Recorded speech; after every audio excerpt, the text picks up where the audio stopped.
Hi everyone, and welcome to a new AAG. This time we don't have Shay. He's taking a flight to Las Vegas, also funky. But as you know, show must go on. So here is Rocco and some fellows from the LATAM team to taking over this AAG and take it to a safe place. Thank you everyone for showing and to be patient with me because it is my first time on the big show. So what do we have here? Um, Yes, we're going to review the state of the treasury as usual. We can see that we are in 116.09 million. This is the equivalent on the treasury with 28.47 million dot and 2.36 million USDT, 6.2 million on USDC. And this is this 3 million myth tokens that I would like to know how is this going to perform. I'm really excited about this in the future. So let's wait and see what happens. Now I'm throwing it to Limo to check on referendum go by. It's the AAG LATAM takeover. Yes. Right, so we've got 6 refs gone by this week. The first one is by Bill from the Web3 Foundation. So Wish for Change, ref 1160. This was approved, and it is a request for the Web3 Foundation to begin a Polkadot Agents program to grow and support the Polkadot ecosystem. Quite interested to see how that mingles with the ambassador program, actually. Then we've got Claw on the Big Spender track, ref 1640. This was approved, and it's quite a big one. This is 500,000 DOT for the top-up of the Polkadot Assurance Legion bounty. This bounty focuses on security audits of runtime smart contracts, as well as a bunch of common good like security tools and stuff. Then we've got one that I didn't really understand. This is by Smart Wallet, ref 1666. This was rejected, and it was for 250k USD for a rewards program. Then we've got Braille, ref 1662. This was approved, and it was for 67,000 DOT for the UX bounty refill. I think those guys are doing a pretty good job there. Then we've got Natalie, ref 1650. This was rejected, but it was for 255,000 USD for the BD Hub enabling smart business development on Polkadot. And finally, and I've got something to say about this one at the end, this is Pendulum on the small tipper track, ref 1687. This was approved, and it's a symbolic motion that extends the 50k DOT collateral loan for the Spacewalk bridge. I don't think this should have been on the small tipper track because it got approved before any DVs could review it, because Chaos DAO'd it. I think stuff like this should be on like a bigger spend track, like maybe medium spender or general admin or something, or maybe the track that it was originally proposed on, because this really had no time at all for voters to really get the teeth into. And that is all the refs gone by. Nice. Thank you for that, Limo. And we have for starting our proposal updates, we have on the show people from Noun, which is really interesting for me because I want to know more about this project. This is a project from ETH, from Ethereum, coming into Polkadot in the form of a DAO. But please, guys, welcome to the show. Explain and showcase this for us, please. Hi, everyone. Thanks for having us on today's panel. I'm from Nouns DAO, and you can find me on Twitter as Internoun. I have my colleague Dusk with me, who will show a quick demo today. Let me quickly share my screen and give you a brief intro about the governance tool that we're trying to introduce today. Just a second. Are you guys able to see my screen? Okay, so this is Governoun. We built a governance agent currently running on Ethereum, and we think Polkadot really needs that. What makes it special is that it's lobbyable and anyone can influence its analysis because it's on IPFS using ENS. At the moment, we're building the Polkadot version of Governoun. The problem, Polkadot governance has become incredibly complex. As a member, as someone from DAO who is very familiar, this is how I felt and our team. So information scattered across Relay, Kusama, Polka Assembly, multiple forums, and on-chain, off-chain discussions. So it was not very efficient and very scattered. So at the same time, meanwhile, we need quality control, checking conflicts of interest, preventing manipulation, as it's overwhelming to that what we are solving. What Governoun does, Governoun analyzes proposals and can vote as your delegate. Of course, always revocable, which is why we're trying for the submission of DV, decentralized voices on Polkadot. So the key is transparency. Anyone submits arguments that AI evaluates them, then explain its decision publicly. User just ask questions, get comprehensive answers. No black box. How it works? We pull data from everywhere, on-chain, off-chain, use vector database with RAG code context to generate position cards with full analysis. Through our lobby API, anyone can submit evidence, everything transparent, everything is auditable.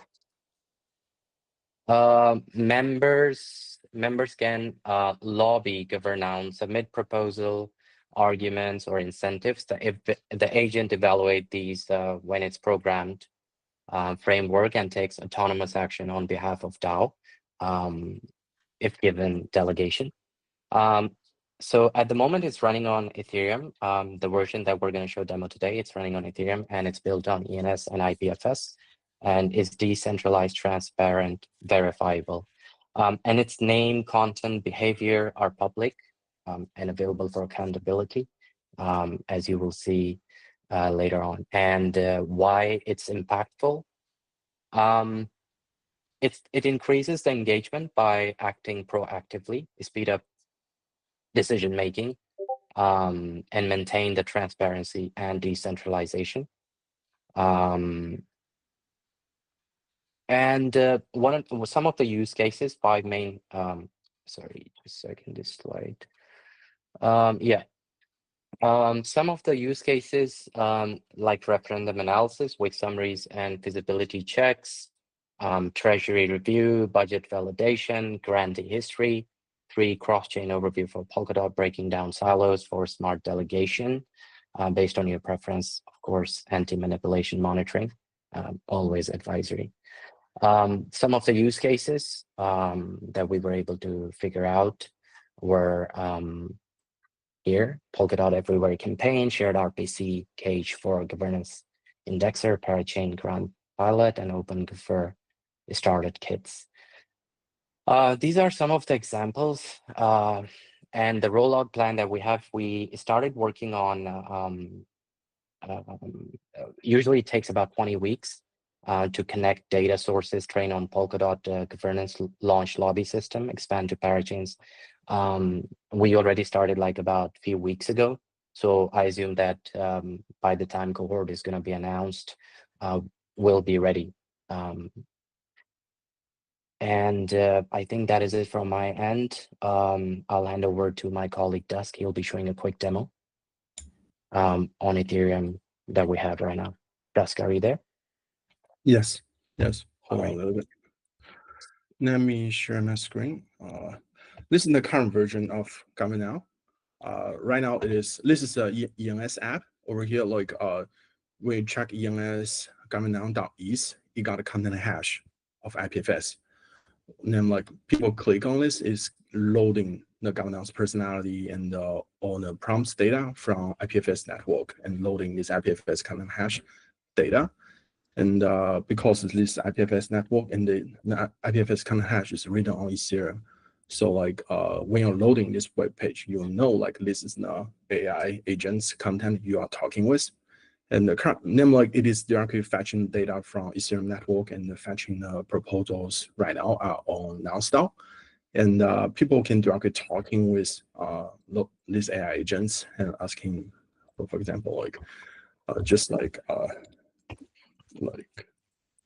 can you please summarize this prompt?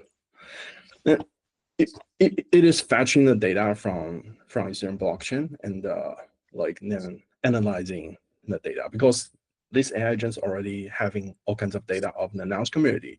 It gets background like of everyone, and it knows like what kind of proposal these guys are already submitted before, and you can directly ask him like, can you please list me the top 10 voting powers users with the ENS domain name, and like how will you vote on this? You can try to lobby him to, like right now, like it is not gonna likely to vote for, but you can try to lobby him like how will you what should I do? What should I to improve my proposal to vote your to get your vote? This kind of thing. So like we wanted to, right now we're already fetching data from Polka Assembly and Subsquare and on-chain proposal data, and on next week we're gonna have the Polkadot version ready, and everything will be directly transparent on-chain, and no AI agents will be directly running on Polkadot network. Yeah, on IPFS network and with the Polkadot domain name. Yeah, that's it. Okay, great, guys. We tried our best. Yes, nice timing. I think less than 1 minute left. So you are applying for a DB on Polkadot, right? Yes. Do you have Yeah. experience on OpenGov? Have you checked? And for how long? Yes, we've been testing. We are supposed to sign up today, submit the form on the Polkadot forum. Will be done today. Yeah. Okay, great. I know that the time has gone, but since the big boss is not here, okay, we can do questions. Tommy, go ahead. Oh, Tommy, no. Okay, Spectra. I think the application deadline was the 5th of August for cohort 5.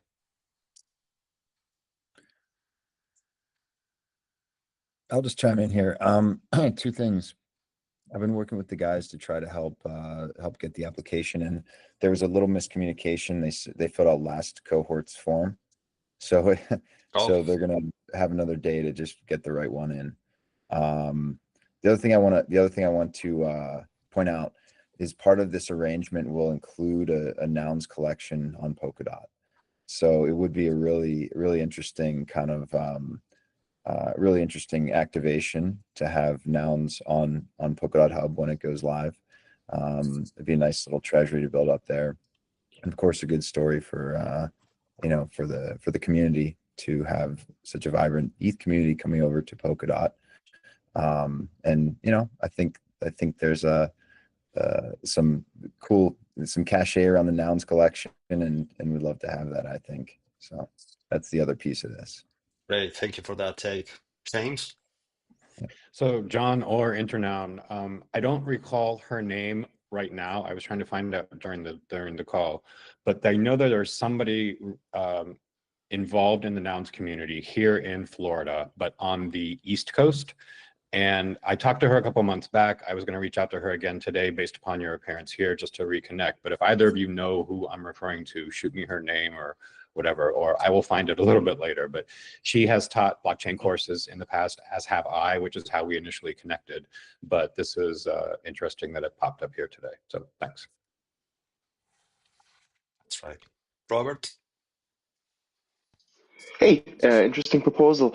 I can see how this can save a lot of time and help with some decisions. I wanted to ask like what LLMs you're using in the back of this. I'm asking on the one hand with respect to bias of these. Right now we are using ASUS decentralized GPU and running on DeepSeek open source model. So like here's the case, we don't want to use any closed source model at this time point.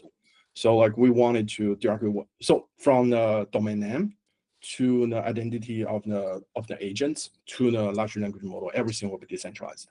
That's how it's designed. Yeah. Super. Then I'm much more in favor. Thanks for the clarification. Great. I guess that's it. Thank you guys for coming and hope to see you next week as well with updates, and good luck with the DB submission. Thanks. Shout out to John. It's been helpful. Yeah. Okay. Moving forward, we have Michael from Mandala Chain. Michael, are you there? Hey everybody. Let me just share my screen. You gotta forgive me because I'm a little bit sick. Oh. But here we go. Can you see this? Yes, you can. So the other day we posted a couple of videos around this. So we posted, if you go to the Mandala X account, we posted this video updating on 4 of the use cases, well, the 4 use cases that we received an OpenGov referenda for back in, it was around November or October last year, 9 months ago. So if you haven't seen it, we've made a full like 8-minute video going through and highlighting this. And then shortly thereafter, the exact presentation I'm about to give, we also did. But we thought we'd come here on AAG and just kind of go through exactly what we've done, because we're due to report on the final milestones, which ended at the end of the start of July. And so for those that don't know, we had a referenda 1210 go through late last year, which was it was a peculiar ref, which we understand. But what it was essentially the whole premise of Mandala Chain initially is that we had the government or various different government departments in Indonesia come and tap us on the shoulder and ask us to build blockchain solutions for them. And us not wanting to build some sort of bastardized version of centralized tech, it was kind of where the premise for Mandala Chain was born, that we could create a decentralized and permissionless network that was a parachain that governments could tap into, and they could use the tech, they could connect to the tech, and then we could then connect them to the broader decentralized Web3 internet, but they could still maintain controls where they needed to maintain controls. We also realized that this was a huge opportunity because most blockchains are kind of like a shopping mall. They have an anchor tenant or an anchor application. Sometimes they only are one application. In many cases, when they're an app chain. And the difference, I guess like a shopping mall, is that inside a shopping mall, you get all these smaller stores that open up around that sort of main anchor tenant, which would be like a department store or a supermarket. Where we could realize that we could launch this blockchain and our anchor tenant would be a government. And so there would be a huge chance for app builders in the region specifically that could come and build applications on a decentralized permissionless network, knowing there'd be a huge influx of users.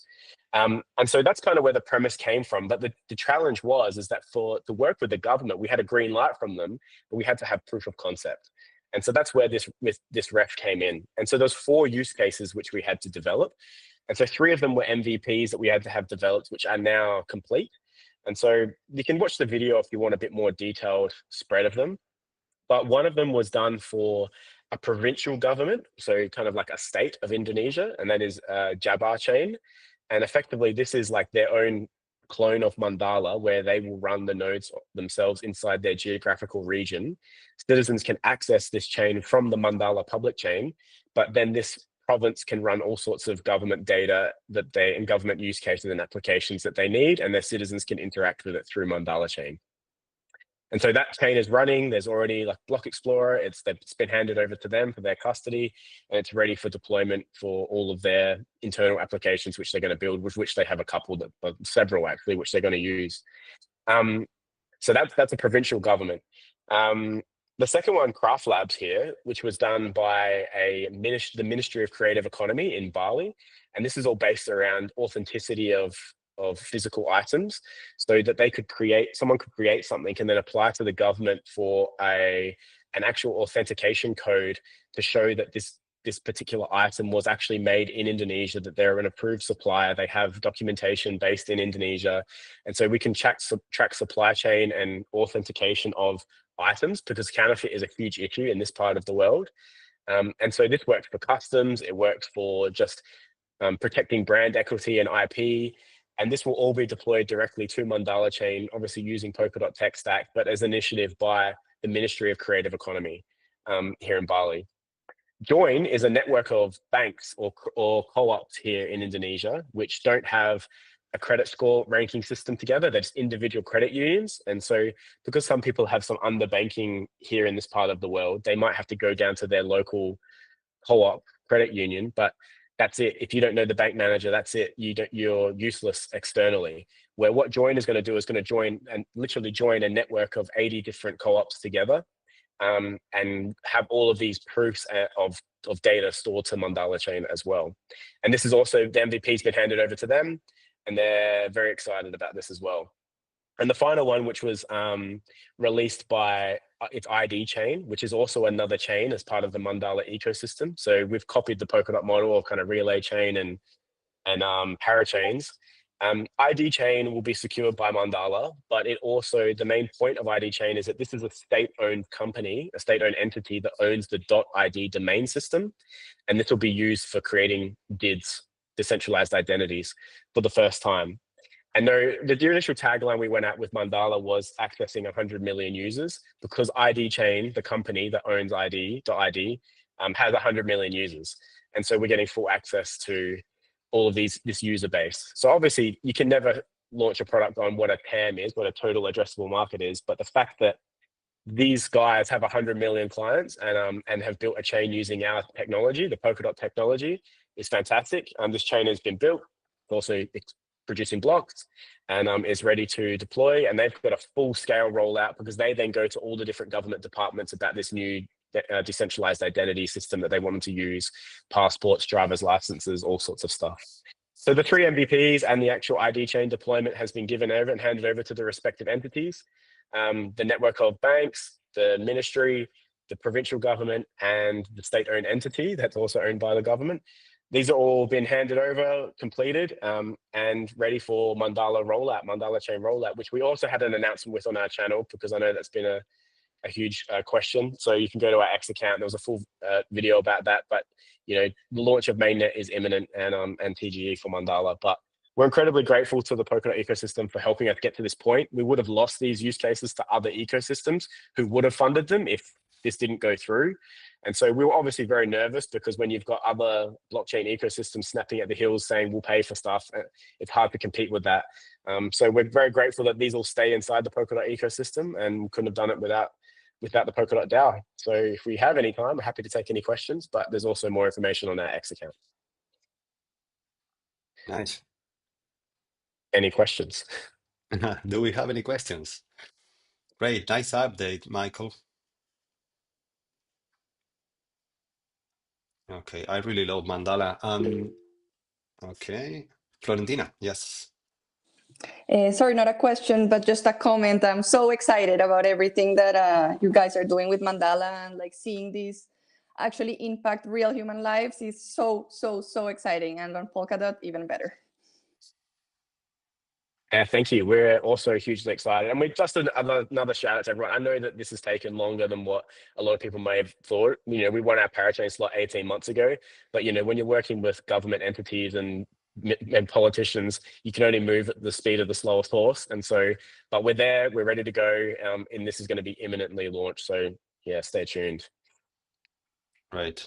Yeah, as we can see, the proposal had really good support 9 months ago. So yes, I think it's a good idea to just keep you guys some room to keep working and to deliver in the near future. So thank you, Michael, for coming. Nice update. Okay, so moving forward, we left proposal updates behind, and now we are moving to actual presentations, that proposals that are ongoing on the OpenGov. We have Becca, I guess, from Polkadot Africa, with this ref number 1693. Becca, are you there?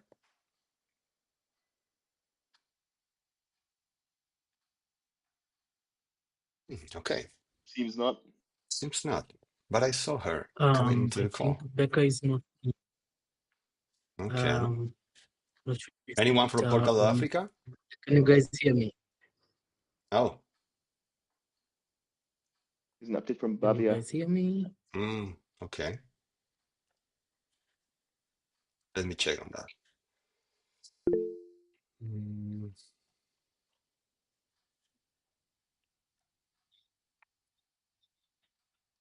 Are you able to hear me? I can hear you. Cool. Work assembly. So Oh, I let don't me know if this see. presenter. Oh, sorry. We have to move for Polka assembly. Yes, I'm sorry about that. No, no worries. I think it's the column syntax. So yeah, that's fine. Yes, sorry. No worries. Yeah, should I go ahead? Yes, please, welcome. All right, thank you. I am just here to share some update from Polka Assembly. So as you will know, Jusky was here last time and he introduced you all to Clara. Clara is our AI bot that we've been working on. Clara is like the AI co-pilot that all of us have been requesting in some form or the other.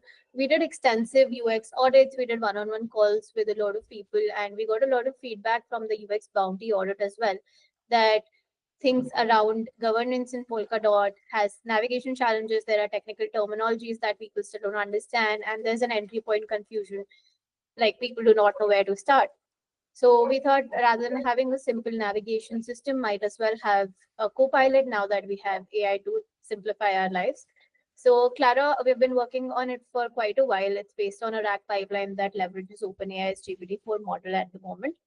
The models are plug and play, so we are free to optimize on models as and when need be. We have indexed all the on-chain data. We have established prompt control for now to define certain thresholds on what can be answered and what should be avoided, just to avoid any bias since we're a governance platform. We have a throttle mode live as the moment, and we've built the entire Copilot to scale with Polka assembly and also plug into future context engines. We see a lot of people are building in Polkadot.ai, and we want to integrate with them all to kind of provide an enhanced governance experience over Polka assembly. Yeah, I'm here today to announce that we are ready with the beta rollout. We want to do a private beta to power users first before we move to a public beta. So just wanted to invite all the power users, all delegates and all curators to kind of participate, give us real feedback on what interactions could be improved, what questions should be included, and any gaps that you notice. We'll be sending out an email on Monday with the link to participate in the private beta for a few listed addresses.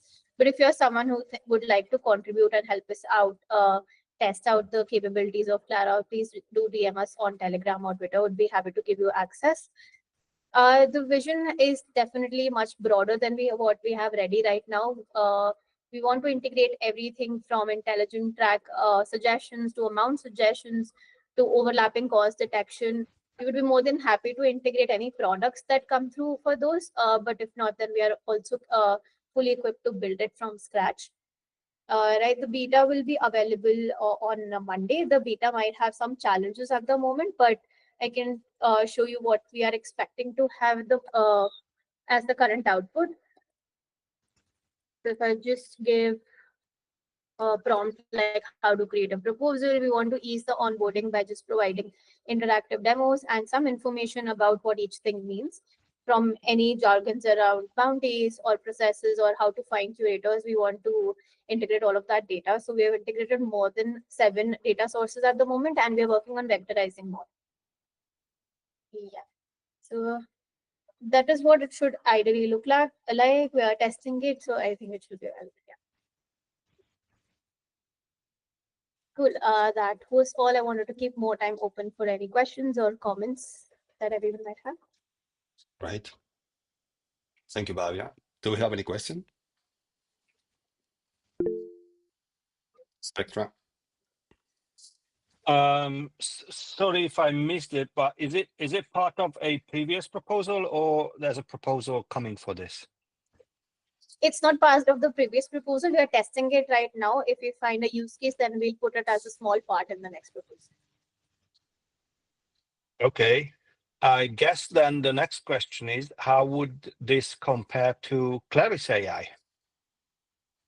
So we are looking to kind of integrate for a co-pilot that helps navigating around Polka assembly. It does not work on data yet. We are working with Claris actually to see if we find a deeper integration to solve for overlapping causes instead of building it. So that would significantly reduce the cost. It would be about 1/10 of the cost of what Claris would be, and it solves a very different use case. It's majorly for onboarding and navigation around governance and getting more people to use it. Thank you. Robert? Hey, thanks, Papa. So is the focus is navigation and helping them find their way around. Is there any component related to giving that this agent gives you input on a referendum that's running, like its opinion on it or not? It only summarizes all the information that's publicly available. We have put throttle mode just to kind of ensure there's boundary in giving opinion from the AI. We are a governance platform and we want to maintain it that way. Okay. And are you married to OpenAI, or are you looking at integrating maybe an open source model in future? Yeah, so ideally we want to work on a shared memory concept. So we want to make the models a plug and play so that we can switch to better models as and when they're available. We are making this product to scale that can help kind of take governance to next level with anything that comes into picture, be it JAM or any new governance model that improvises. Okay, thanks. Okay. Okay, I think that will be all. Thank you, Bhavya, for the presentation. Thank you so much. You're welcome.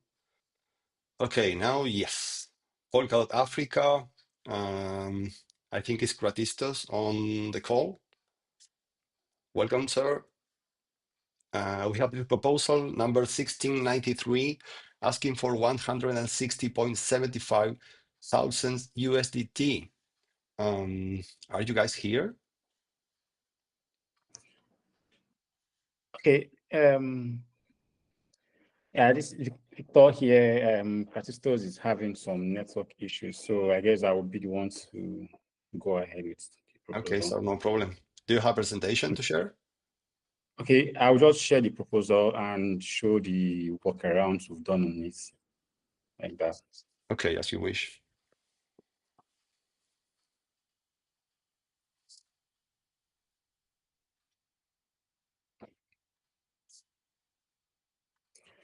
Okay, in the previous proposal we submitted, we had some feedbacks from the community, the DVs and the DAO, previous DAOs, and we're told that the duration was too long, that we should cut it down to 6 months, which we have done. Then success metrics were told to spread it out very well and make it bold enough for people to actually identify. I believe it's actually well spelled out in our milestones down here in the proposal.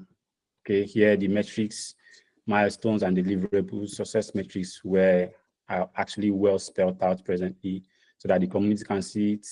Then we'll have the amount. The amount we requested was 350-something thousand USDT, which the community said it was too expensive, that we should cut down the budget. We have worked around that and reduced the ask. Present ask is 160,746 USDT, which also is a reduced budget compared to the previous one we requested in the proposal we put down. Then the scope, so many DVs were actually concerned about the scope relative to the team we have on ground, and we're thought to reduce the scope. So we have reduced the scope of our coverage. So presently we are going to be covering the countries we've been covering before, which is Nigeria, Ghana, Kenya, Uganda, and we're only adding about Ethiopia, Egypt, and Tanzania, which are very, very close to what we are doing. So those are the scope we are going to be covering for this particular one. Then for JAM-DAO was concerned about the DevRel and the DevX part-time we had added to the proposal. So we now consolidated the DevRel and the DevX position with the DevRel. So the DevRel is going to be the one doing the work of the DevX and the part-time DevRel presently. That is why her time or working hours has increased from previously 25 hours presently to 40 hours per week. So that is the changes we've made to the proposal. So if anybody have questions that they want to ask us, we are open to answering some questions available. All right. Do we have any questions from the panel?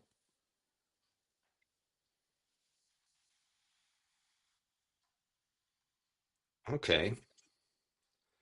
This new proposal from Polkadot Africa is still wearing diapers, as we like to say in the AAG Fridays on Spanish. So good luck, guys. I hope to see you next week with some more updates and maybe get Kratistos and Becca also on board. So thank you for your presentation, sir. Thank you very much. Thank you. Okay, moving forward, we have Snowbridge also with a new proposal on chain. Do we have someone to present? Okay, this is a new referendum. Hey, this is Aiden speaking. Hey, welcome. Hey, everyone. Sorry, I'm traveling at the moment, so my internet may cut out a little bit. That's why I've left my video off. But yeah, it should be a short update from us. So we did speak about last week and week and a half ago about our most recent proposal. And since then, we've had a lot of pushback on kind of the payment structure as the primary concern. So we decided to go ahead and essentially abandon the last proposal and post a new one, which we just posted 2 days ago. So the proposal I'm talking about now is this new one, 1695. And it's functionally, it's mostly quite similar to our last proposal that was up. The main points of feedback and the difference is one, the majority of funds are now paid in stablecoins as opposed to in DOT, because we did get a lot of pushback around DOT payment. There is still our final undelivery payment, and that is still in DOT, but we left it like that because we felt like that was actually like a strong way to create incentive alignment with the team and the Polkadot ecosystem. You're right, we taking that long-term lockup on DOTs and the economic risk in its downside, but also the upside in success is part of the incentive alignment. And the amount is also quite small now. It's only about 116,000 DOTs for the kind of on delivery payment. The remainder of the proposal has been changed entirely to stablecoins. The second change is that the runway was split into two payments.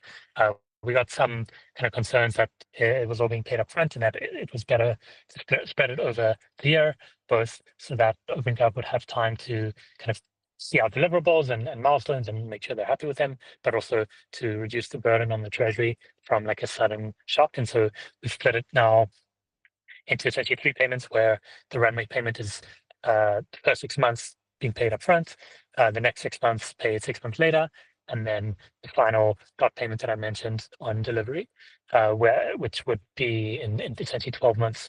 And for that on delivery payment, it's also conditional on our team delivering successfully and completing all our milestones. And so OpenGov is expected to, and we should have the ability to cancel that for whatever reason what we're delivering is not up to expectations.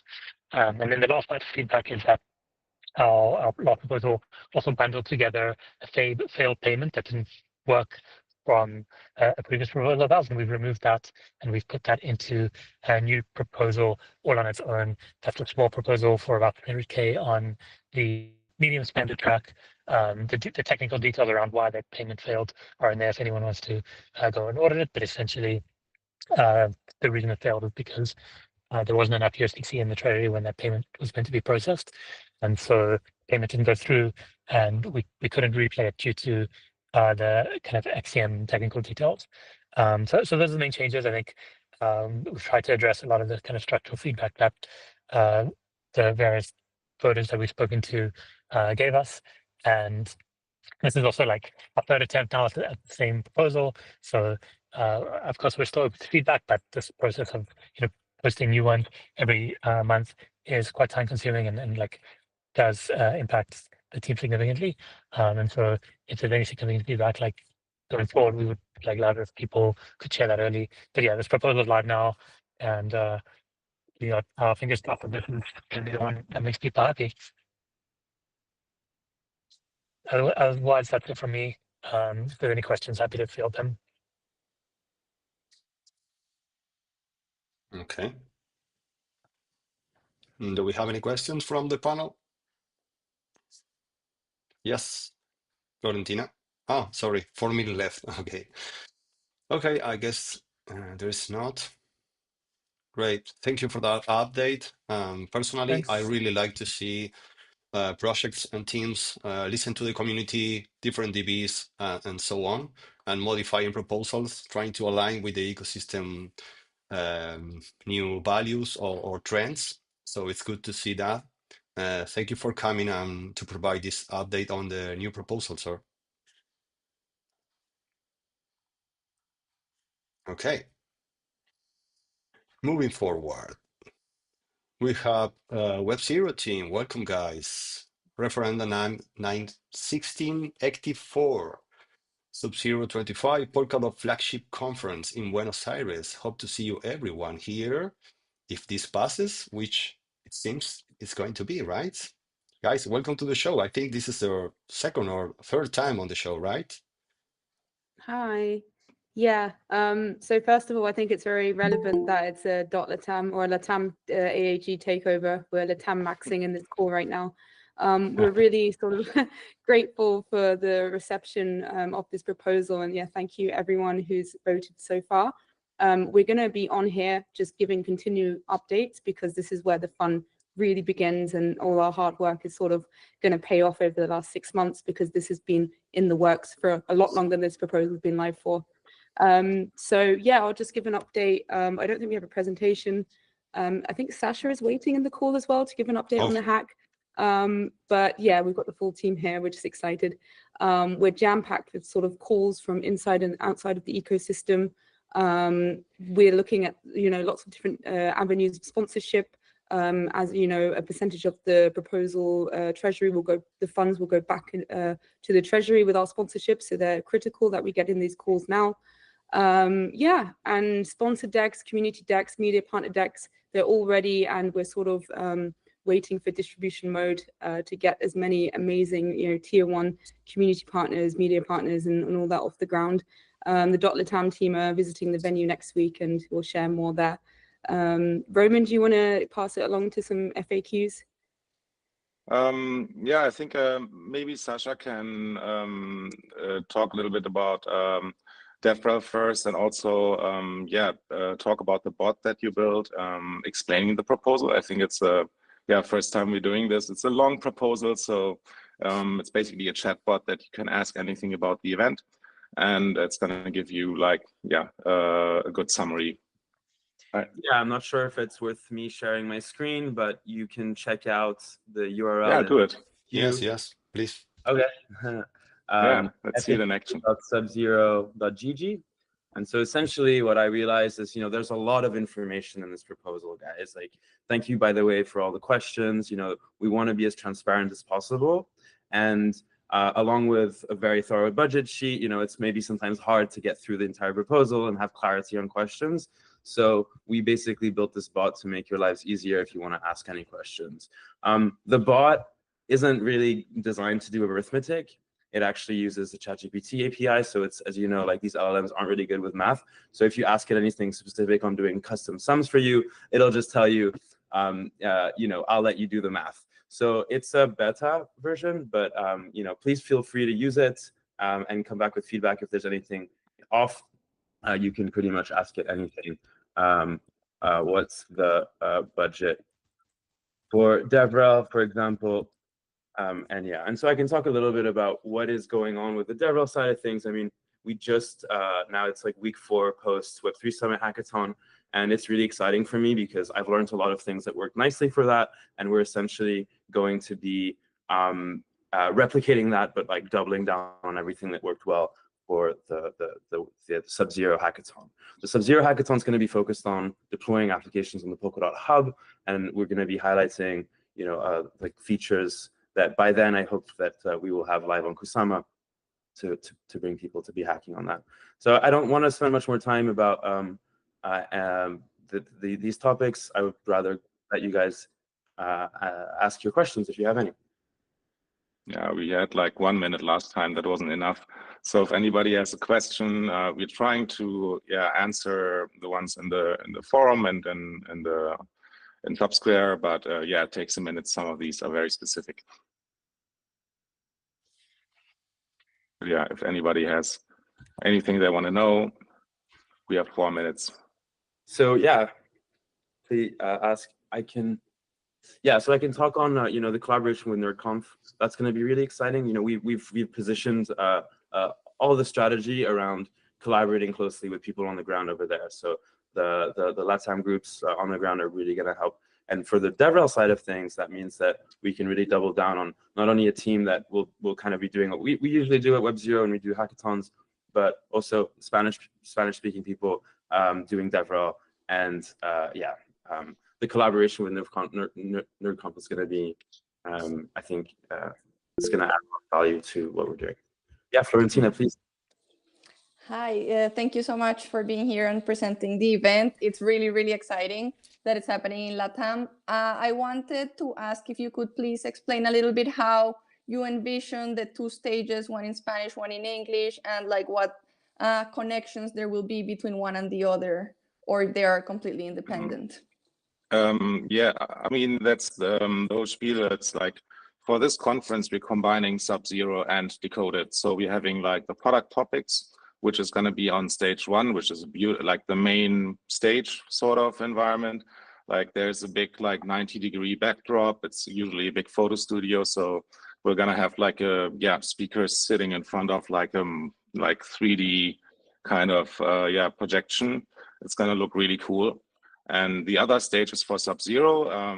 It's fittingly in the basement, which is like a big like industrial basement, fits a lot of people, and it's going to be like the runway stage. So people are sitting on the sides watching the speaker, and we are thinking of like some interesting ways to, you know, use lights and illusions to make it like very, very immersive and interesting.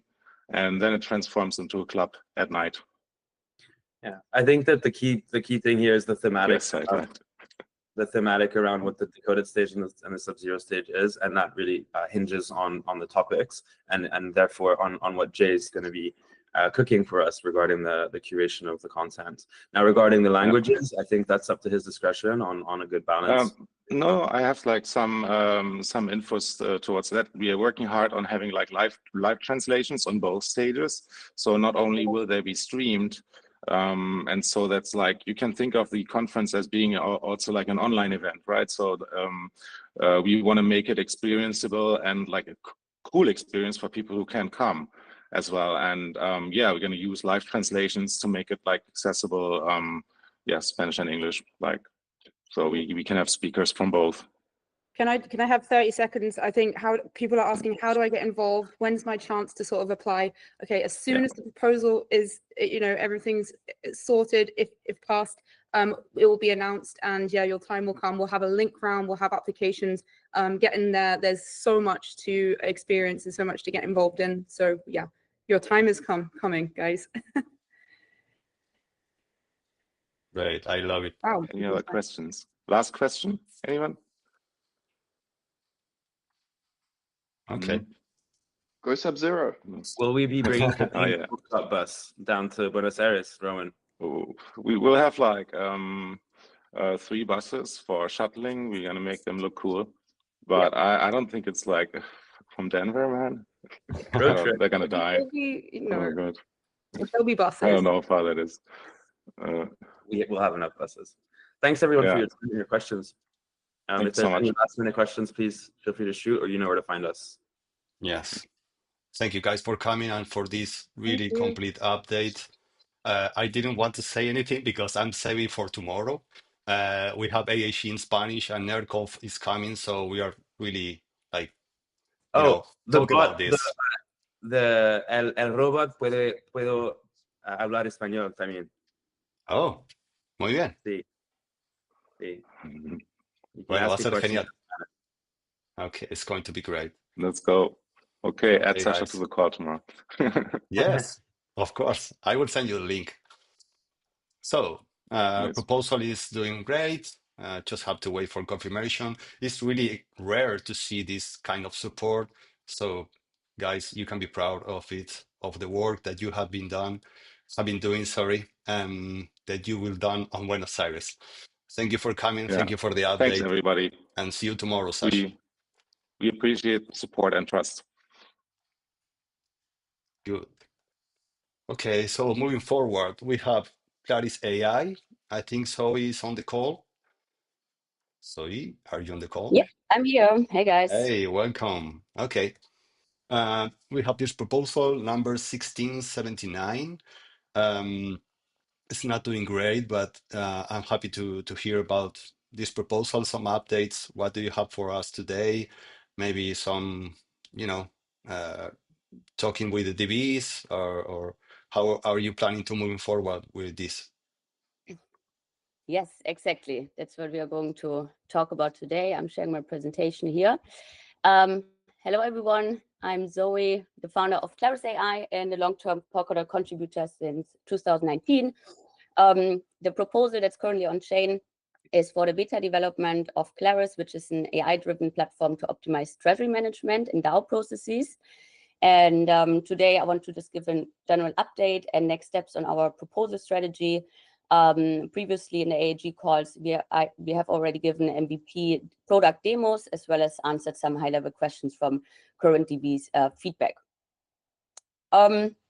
Just wanted to reinforce the product value of Claris for people that have maybe not looked into the proposal so far. I think even in this AAG call today, we have seen with all the previous presentations that AI in governance is not a trend anymore. It's a must, right? Even we see it in different ecosystems near Ethereum that want to bring it to Polkadot, which was a big critic actually of the proposal in the beginning. But I think we passed this point and can go into like more detailed discussion of why Claris is a good product for Polkadot governance. In summary, Claris is an AI-driven platform to actually consolidate as well as consolidate information and automate a lot of workflows for curators and DBs. We know that this work is very time intense. It's also not a platform that's put to the ecosystem. I myself was a Bounty founder. I was a curator in Bounties, and I've experienced this hustle and like this time intense work myself. So that's why I took a step back and actually thought, how can we optimize this with technology? And AI is the best answer to optimize and automate workflows in governance. This will all lead to increase of productivity. We have heard this in previous presentations as well. I think there's no question that AI actually increases productivity and eliminates manual work effort. But the goal here is really to detect double dipping and redundant funding, because in Polkadot, we have a lot of off-chain submissions. We have several bounties which don't overlap or which are not very transparent, like on-chain or treasury submissions. And with this, we want to prevent inefficient treasury allocation, right? And make give insights in all of this on-chain and off-chain information. So potentially, we can actually save the community and the treasury a lot of money. And we are also proud to say that we have previously received support from the Web3 Foundation, as well as stakeholders from Polkadot, such as Rob Habermeyer and Fabi, where I discussed the product idea last year with, because we developed the MVP via a Decentralized Futures grant. For everyone that hasn't seen the previous MVP product demos, here just a quick screenshot on the from the landing page itself.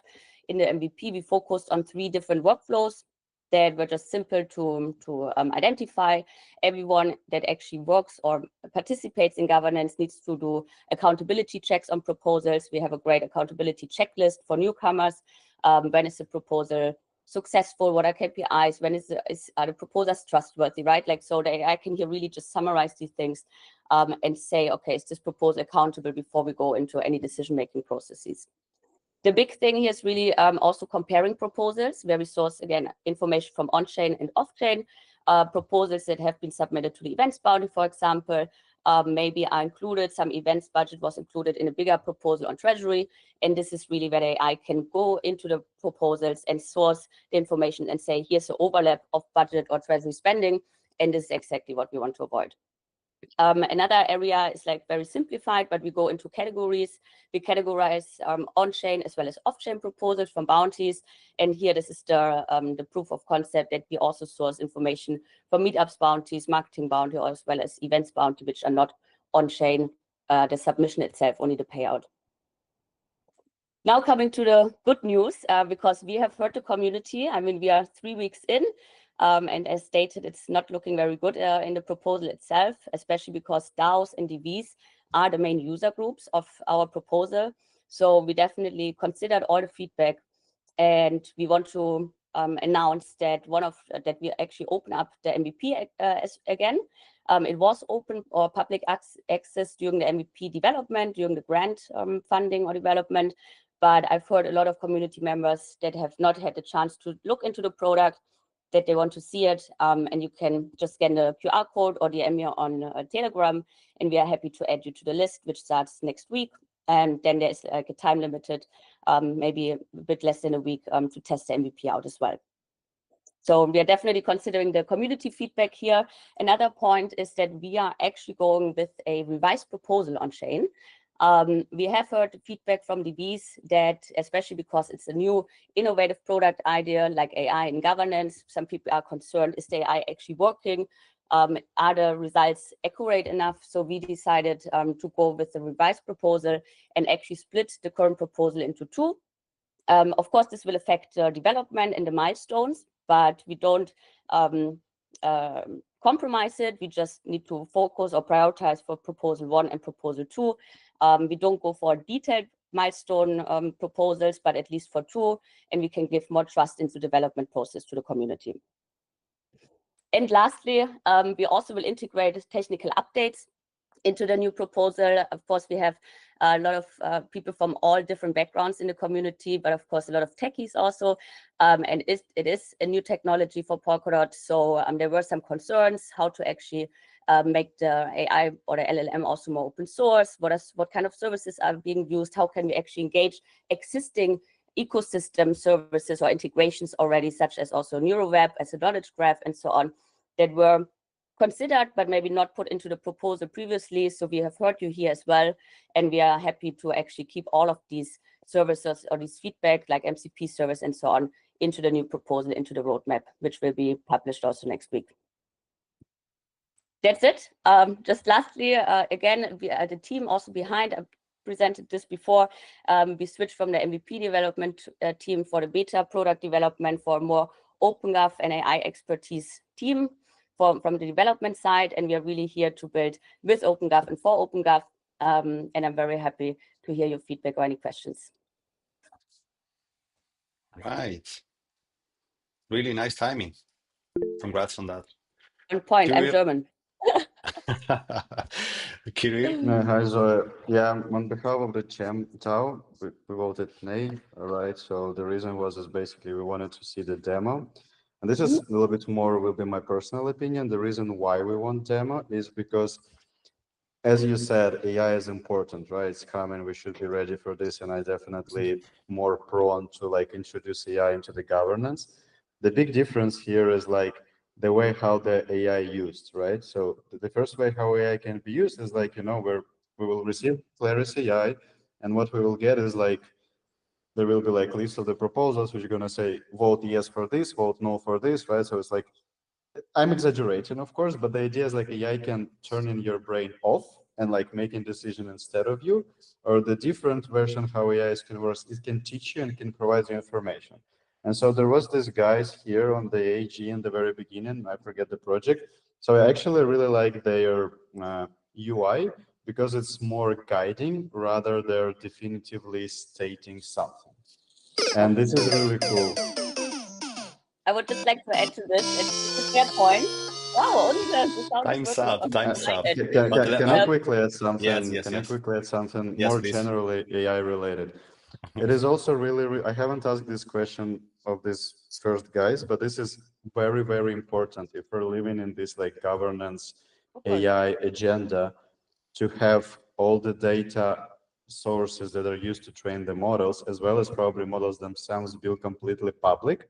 Because what I easily can do with this, if your model, instead of guiding you, is actually sharing you like more opinionated thoughts, you can easily cheat on it, right? Somebody can come and say, hey, Zoe, here is like money for you, like bribe you. And then you tune the model, and model is like always, recommending to A something and then A something, and then person will just turn off his brain. So it's a tricky question, and the model should be public, the data sources should be public. To add to this quickly, because this was a question, yes, we have heard this, and that's why I just presented this, that we will add and update this on a product roadmap, right? And it's a critic or concern that's valid, so we will change this. To your first point, what we are doing with Claris is really to automate workflows that I, especially also as a curator, and I know from DBs, do at the moment manually, right? So we can expand in like automated delegation and voting afterwards, but what we are doing now, it's the first step of AI in governance. We are working on Web3, we have so high tech, but then we do so much workflow, manual work effort for just reviewing things, right? And this is where we can also already save money, because we save money on work hours, in addition to actually saving money of proposal spender, right? The UX Bounty was here last week. They said that the proposal got criticized because there was too much money spent for the curators. So why not use AI for this, right? So I really want to emphasize that Claris is actually in the beginning only automating existing processes that we are doing with the enhancement of AI, and then we can build on this on top, definitely. Okay. Thanks. Great. Thank you, guys. I would love to keep talking about this, but Jay is going to get mad. Thank you for He's the going to time. punish me. Okay. Thank you. Thank you for coming, and thank you for the discussion, Kirill, as well. Now we have to move forward and throw it to Tommy, who is in the call, because we need to talk about tokenomics, right? We That are is the right. largest DAO in the world, so we need to discuss these things. Tommy, please, welcome. All right, thank you. Yes, so it is the season where we talk about tokenomics, and I'm going to share my screen. It's the season where we talk about tokenomics, and that includes a lot of different debates. We have a lot of discussion about the supply side of things, so capping the supply, reducing inflation. And I've spent some time looking at the demand side of things. So I am proposing an idea. It's a fairly new idea, so it might have holes, it might have errors. So I ask anyone to look critically at it and point out anything that you see. But the idea is to create a new paradigm for how we grow the dot economy. And I would argue we don't have a paradigm right now how to grow the dot economy. So the basic idea is to, instead of just incentivizing staking, we should incentivize protocols that grow the economy. And so I will present this a little bit. I've been looking on-chain, and only 2% of all DOT has been captured by parachains. What I mean by that is 2% of all DOT in existence has been given by users to parachains to manage it. And why is it only 2%? Parachains don't have a reason to capture DOT. They can have their own tokens.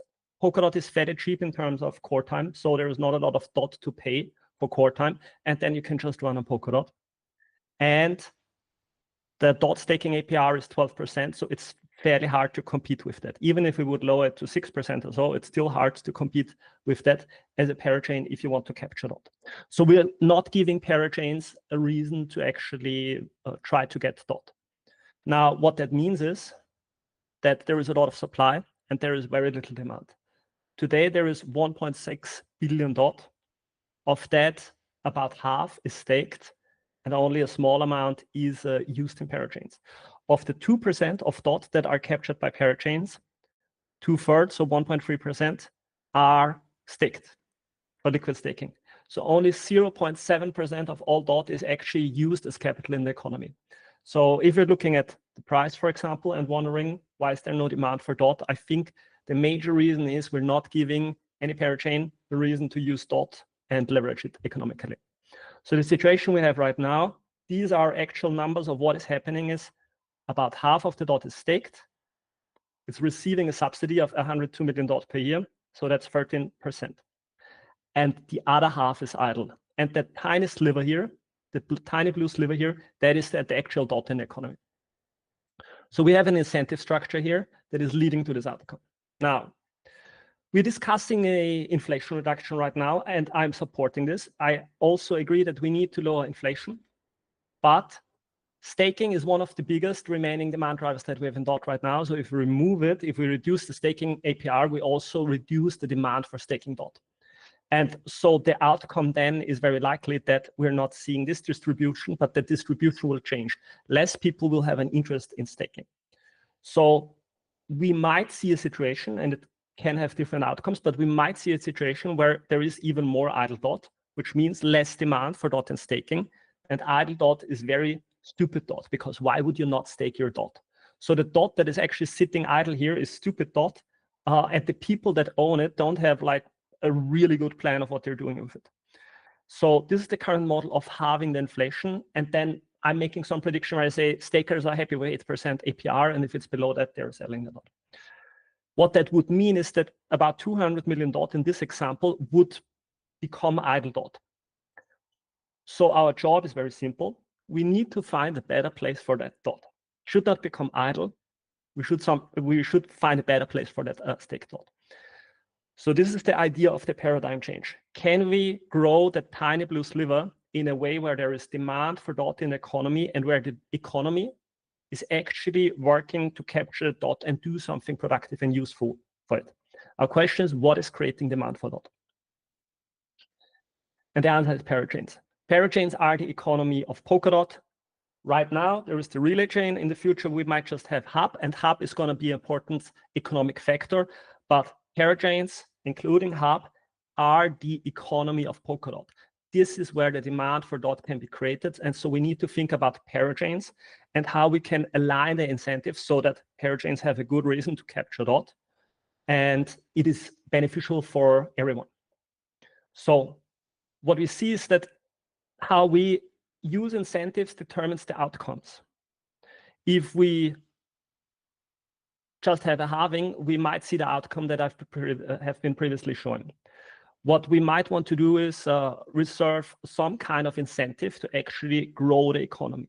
And the question is, how can we use incentives to grow the economy in different ways than what we're doing with the treasury today? And so this is where I introduced the idea of economic growth incentives. So incentives that are specifically dedicated to growing the economy. And the specific idea I have is it's a mechanism that algorithmically, so automatically, distributes a fixed amount of rewards to all parachains that use DOT. So each chain receives an amount proportional to its DOT holdings. Let's have an example. This is the situation today. Hydration has about 7 million DOT, Akala 3 million DOT, Bifrost and Moonbeam about 1 million DOT. If we would allocate a fixed amount of DOT every year or every staking epoch, then each parachain would receive the share of that fixed reward. So what would that lead to? It would lead to a situation where parachains are actually starting to compete for DOT. Because consider that we have 17 million DOT per year in this example here, and these parachains are having less than 17 million DOT captured in total. So that is more than 100% APR. This would not be the situation for very long. You would have chains competing to attract DOT and use it in DeFi or in many other ways. And so suddenly the incentives are flowing to the chains, and chains develop a healthy competition. They are trying to innovate and give users a good reason to stake their DOT. And remember, the staking API just got reduced in this example, so people will be looking for a good way to place their DOT. So it will create maybe some of the existing parachains like Mythical might open up new markets where they want to capture a share of the dot because it's also a revenue opportunity for those parachains. We might see unique, like coming up with ways of what you can do with NFTs and dot. We might see Peak and the machine economy or any of the other chains come up with ways of how they could capture some of that dot portion. And so the outcome that we could anticipate is that the dot that is being staked, in that example, we say it's 8% APR that people are going for. Now, in the economy, because the economy is creating economic value by itself, for example, spot decentralized exchanges generate like 1-2% of APR if you provide liquidity. So if we suddenly remove the competition of having to compete with 8% or 12%, and instead the DEX gets a subsidy if they capture dot, now suddenly they don't have to compete anymore because they get a subsidy and can make up the remainder of the revenue by themselves. So we will see a baseline where in the economy, in general, there is a lower demand for an APR. So I'm calculating here that it's 2% lower, which would mean if this economy is happy with a 6% APR, it would soak up about 280 million dot with these parameters. So, of course, I'm gonna finish. So, Yes, of course, the outcomes might be different depending on the parameters, but this example here shows we can transfer a lot of dot into the economy. It would grow a multiple. In this example, it would be $1 billion in TVL that we could actually attract. And suddenly there would be a story where parachains are competing. There is a lot of economic activity going on. New parachains are launching, et cetera, et cetera, et cetera. And I think, and dot is being taken out of the supply. So I think it would create a really good story for Polkadot, and it would solve our demand side problem on an algorithmic level. And I would say that's it. If there's any questions, I'm open for that. Right. Thank you for that, Tommy. Really interesting. Any questions? Yes, Kirill, please. Just to quickly summarize, so the idea is basically to subsidize, like, for example, iteration APY for dot staking to compare with the validator staking, right? In order to make people roll some of their dots from like validator staking to the DeFi staking, which kind of create more real value in the economy. Effectively, yes, but the mechanism is completely neutral. It doesn't care. It only looks at how much dot sits in each parachain that is not staked, so that is somehow economically active as an assumption, and then it will distribute the reward. So the first question I got is, okay, but that could mean people could just take the money and run away. This is possible, but then that would not be a good reward. And so as a holder of dot, I'm looking for the best opportunity. So I will be parking my dot with the parachain that is offering me the best opportunity, which is where the most value creation happens. Okay. Moving to Robert and then Michael, please. Thanks, Tommy. These are very interesting ideas and very promising. Quite practically, when we say these dot would be allocated to the parachain, would that mean whatever is the treasury there that would then distribute these as, like, for instance, additional incentives for users there? I think that it's very powerful, but like, the logistics of like how this actually gets distributed is another question. So on the logistics side, every parachain has a sovereign account on the Polkadot side, which is managed by the parachain runtime itself. So the logic of the runtime decides what happens with the dot. It could be just forwarding the dot to the owners of the parachain if they are happy to pay themselves out. And if there is enough value creation going on that everyone is happy with the situation, that's fine. Or the parachain could just forward it and use it in its own internal logic. It's completely up to the parachain how it uses the bot.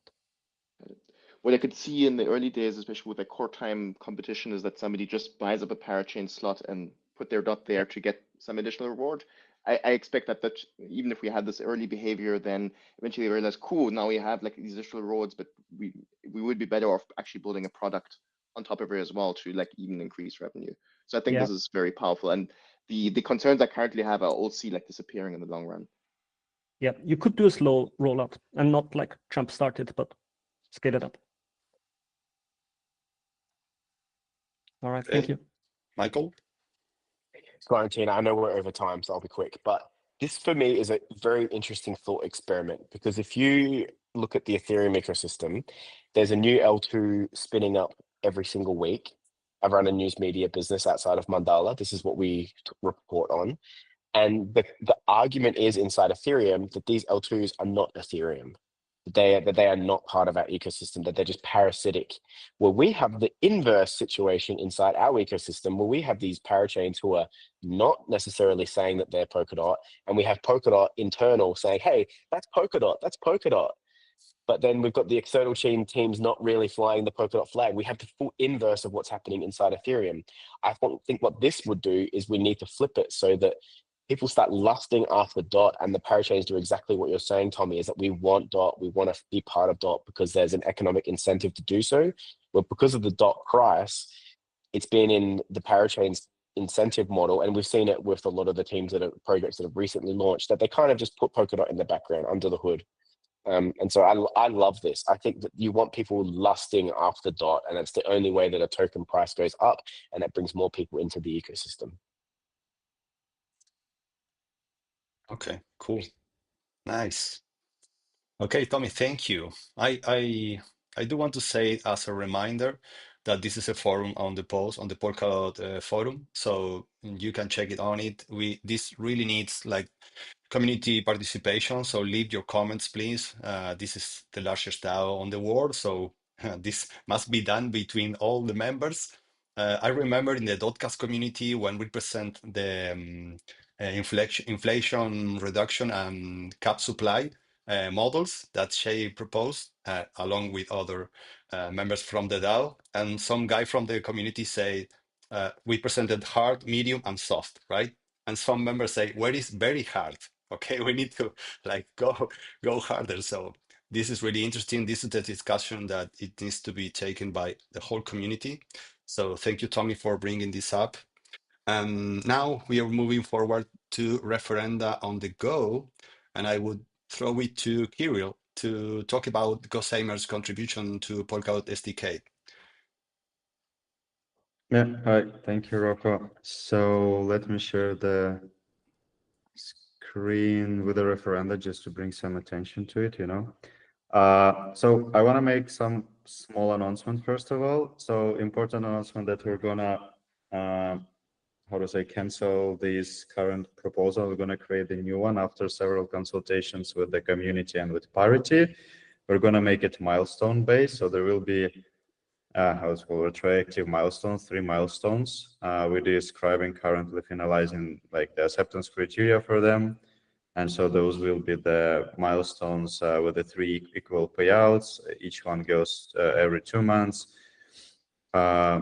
And I also want to address some of the questions which I'm pretty much, see everywhere, but in the same time, they will relate to any referenda. So the first one is like people asking about, yeah, you're referring to Parity, but there is no public Parity statement or whatever.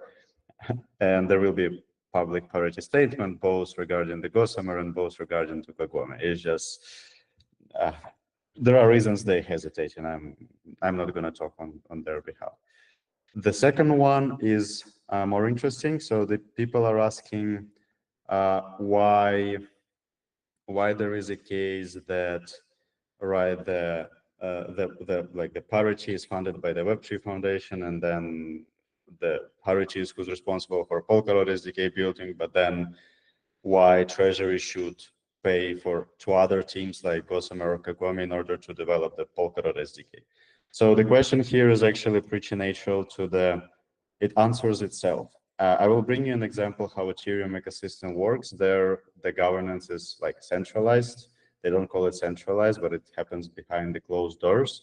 And there, all the companies are actually getting paid by having the legal agreements with Ethereum Foundation. That's what ChainSafe is doing, because we do a lot of projects for Ethereum, and we do have agreements with Ethereum, and they pay us money.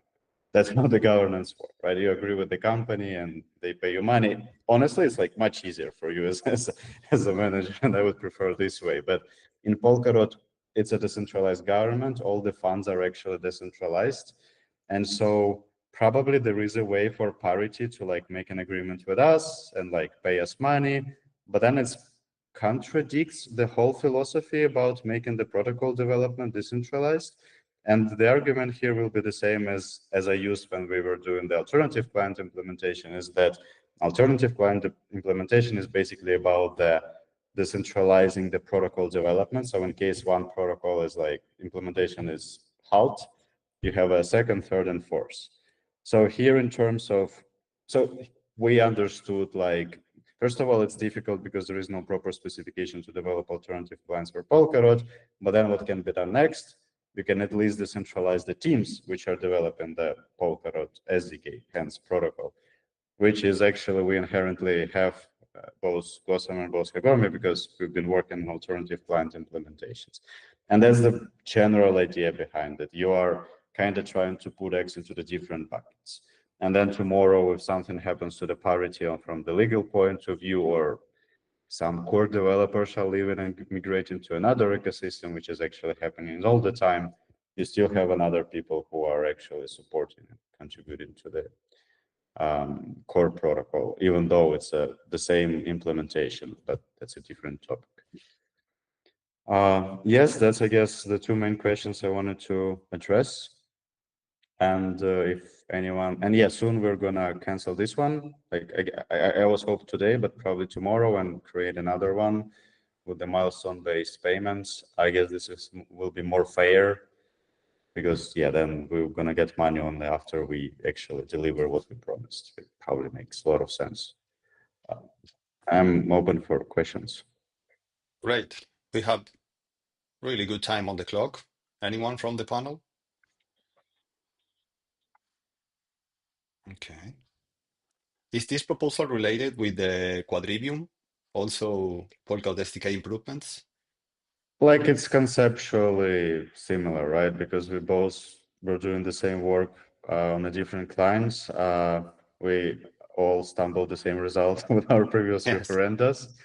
And we both went to the Parity somehow, not even like agreeing between each other. But I mean, we to communicate all like in a big, with all together with Parity and between ourselves. And we come up that, yeah, this is like actually a really good solution to the current problem.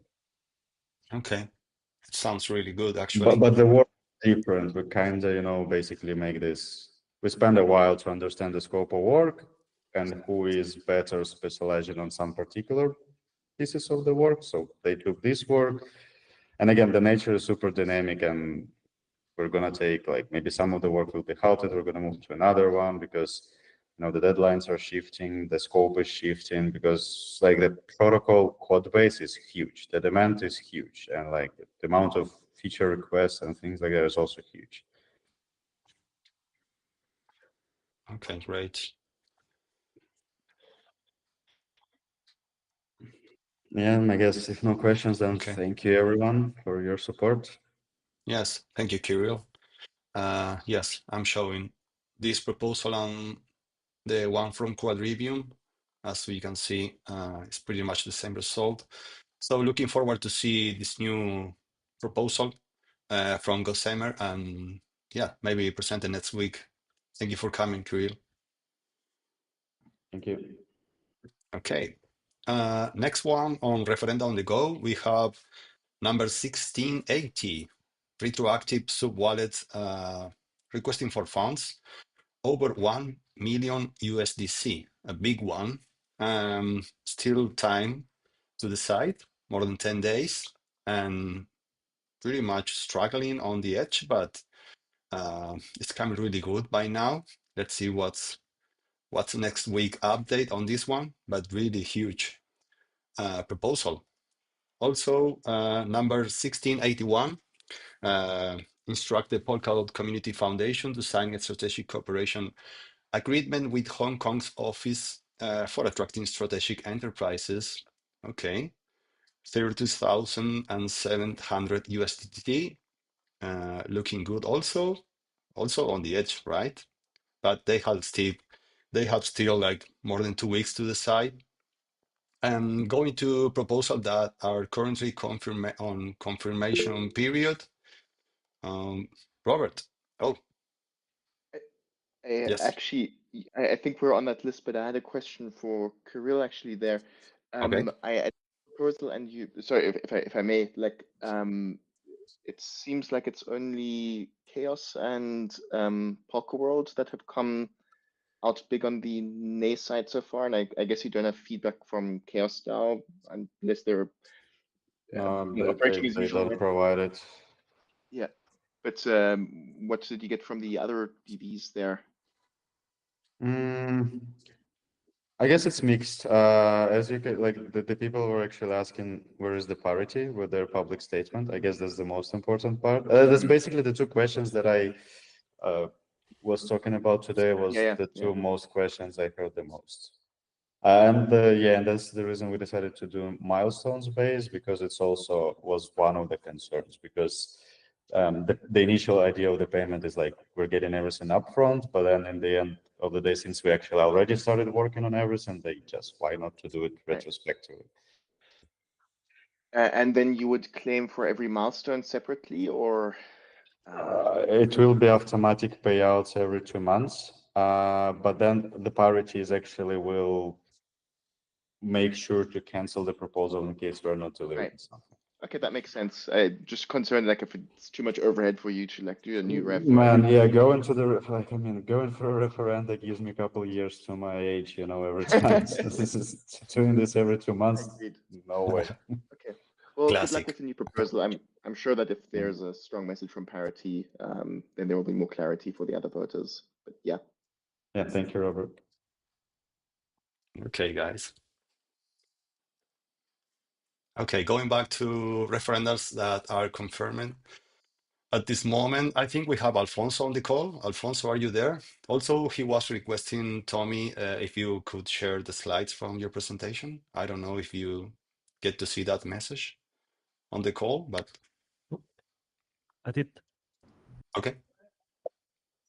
Okay, yeah, I appreciate that, Tommy. Thanks. So yeah, Robert and I are here in the call. Yeah, I think Robert wanted to present today. Up to you, but sure I can. It's well, thanks, because it's really tough right now to present, because in 10 minutes we could give a more definitive answer. Let me see if this works. That works. So this is why this. Let's see. Can you see my? Let's make this big. Can you see just Polk assembly right now? Yes, I think. Can you see just Polk assembly just for confirmation? Because I'm. Yes, we can see it. Okay, cool. Yes. Well, this is why this is really difficult to present, because I've got 7 minutes and then there will be a definitive answer. Maybe there's a sniper that still comes at the last moment that would be very extremely cruel, but I may be jumping the gun, but it may look like this passes. So the update from our side is that we had a lot of discussions with DVs over the last couple of weeks. Let me just drop the screen share there. And we had productive discussions with all of the DVs and a couple of other stakeholders.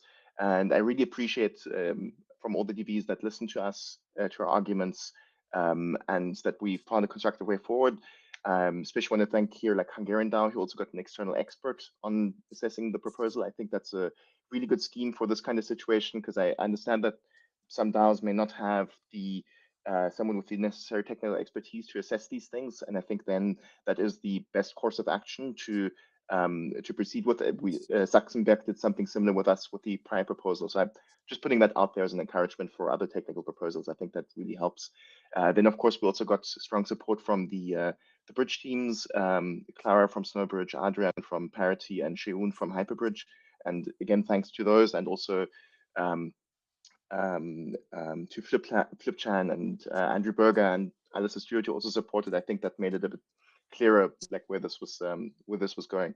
So yeah, in 7 minutes, the tension in my stomach will hopefully disappear, or it will become very tense. But yeah, thank you again, and also thanks to all the AAG participants, both here and the Spanish AAG. I think we had a lot of productive discussions, and as you can see, if you go into Polk Assembly, we did a ladder climb of going from like 5% approval to like 10%, 20%, and it was, yeah, it was a very exciting journey for us. I definitely won't forget it. And we look forward to getting our hands like bloody implementing this. So yeah, thanks. Nice. And again, thank you, Rocco, Florentina, Jay. Muchas gracias. Thank you for the space, for presenting, for the good questions, good input. Yeah, just happy to be here and to answer any questions or comments if there are any. Thank you, guys. Thank you for coming.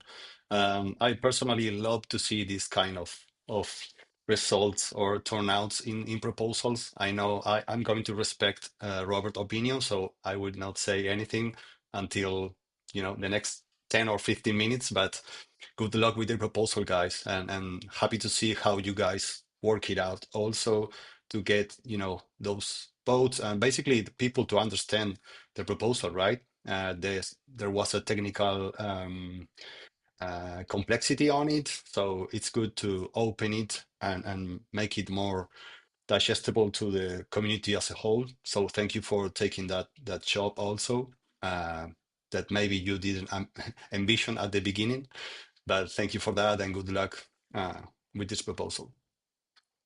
Thanks. Thank you very much, Rocco, on that one.